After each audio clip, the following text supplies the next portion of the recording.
Hello everyone, आज जो मैं आपको कराने जा रही हूँ वो है नेल्सन मंडेला के question answers. Important question answers हैं ये आपके लिए। और आपको मैं इन शॉर्ट तो ये स्टोरी जो है आपको मैंने पूरी एक्सप्लेन कराया लेसन, तो आप उसको मैं आपको डिस्क्रिप्शन बॉक्स में आपको link भेजूँगी।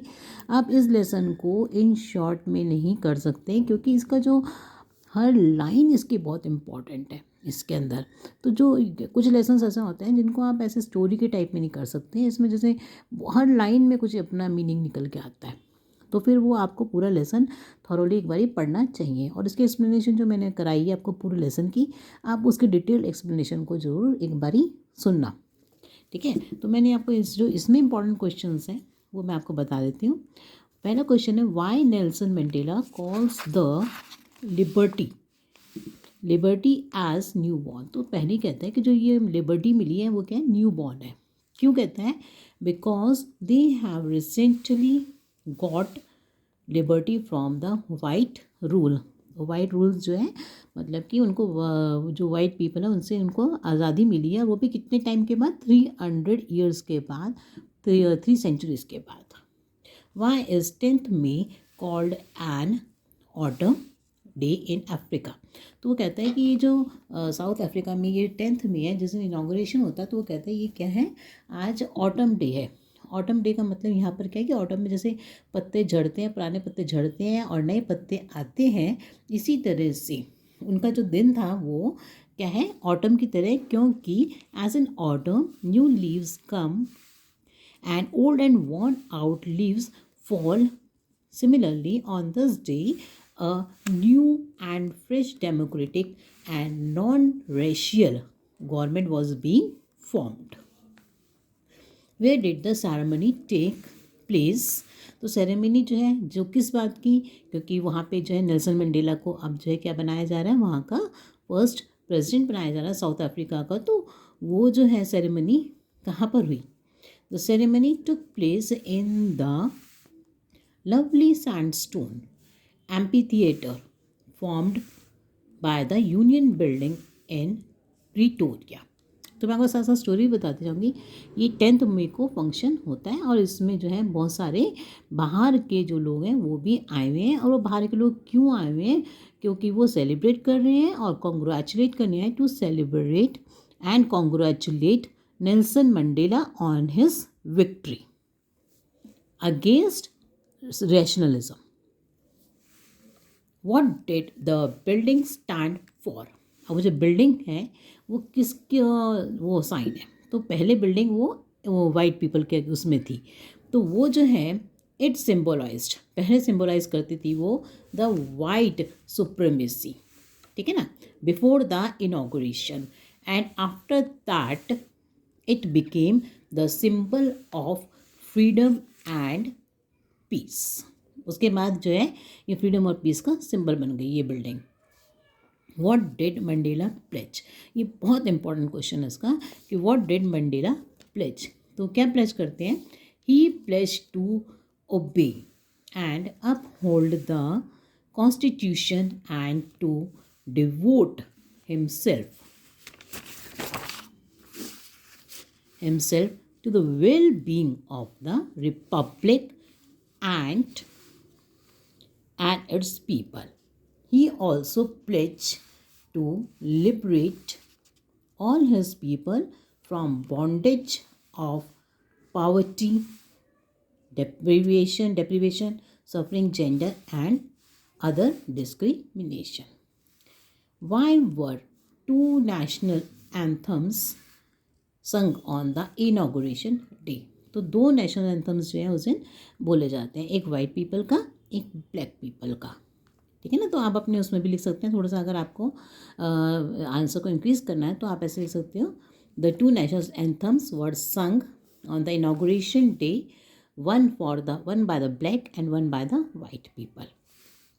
The 2 national anthems were sung so as to symbolize, अब आगे का ये लिख सकते हो आप, were sung so as to symbolize coming together of 2 groups. क्या हुआ था कि 2 ग्रुप्स को इकट्ठा करने के लिए ये गाया गया, that had remained segregated along racial lines, तो दो ग्रुप्स कौन कौन से थे, एक तो ब्लैक पीपल का और एक वाइट पीपल का, वो दोनों ही उस देश के से रहने वाले थे। तो जो वाइट पीपल थे, उसी देश के वाइट पीपल वहीं के देश के लोगों को, जो लोग काले थे, उन्हीं से लड़ रहे थे। तो उन दो ग्रुप्स में क्या हो गए थे, अलग अलग हो गए थे। तो इसलिए जो है उनको इकट्ठा करने के लिए, जो कई सालों से क्या था सेग्रीगेटेड, मतलब अलग थे। किसकी वजह से अलग थे, रेशियल लाइंस की वजह से, क्योंकि वो स्किन कलर से जो है एक दूसरे से लड़ रहे थे।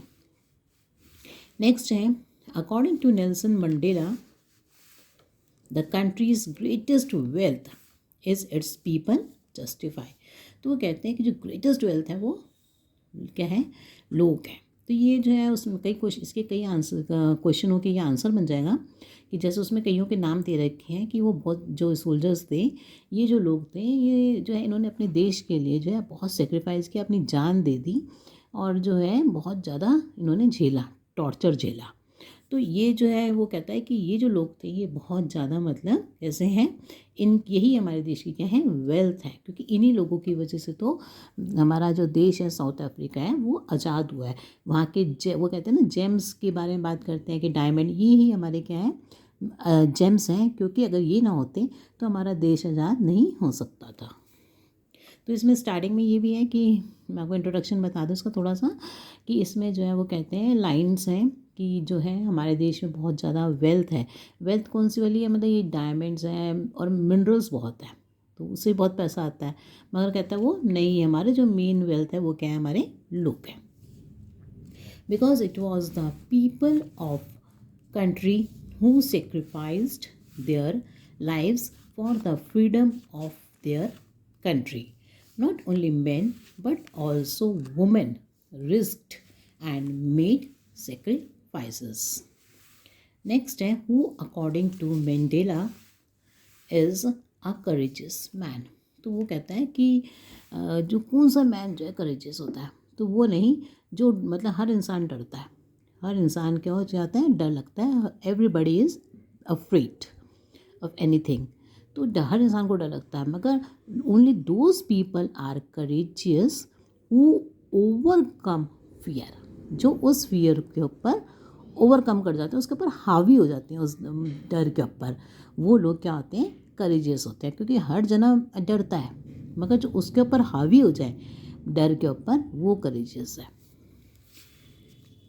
तो देखो इसका answer, according to Nelson Mandela, a courageous man is one who is able to conquer fear, जो कि डर के ऊपर जीत जाता है।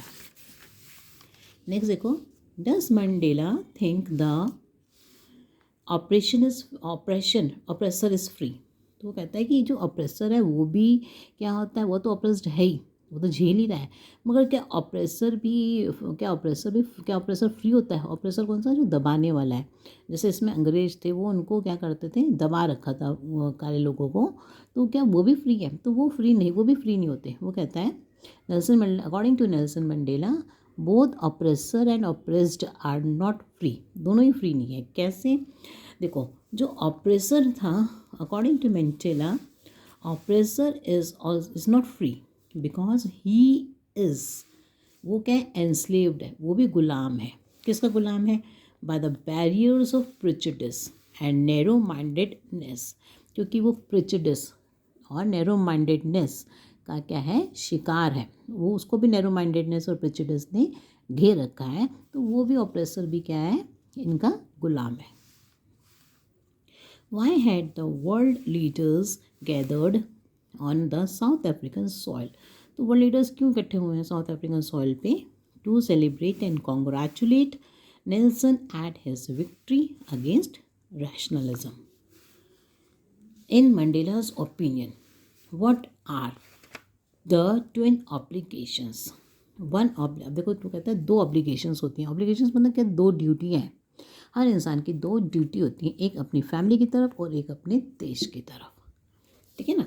तो one obligation is towards his family, his parents, his wife and children, and the second one is towards his people मतलब उसका देश।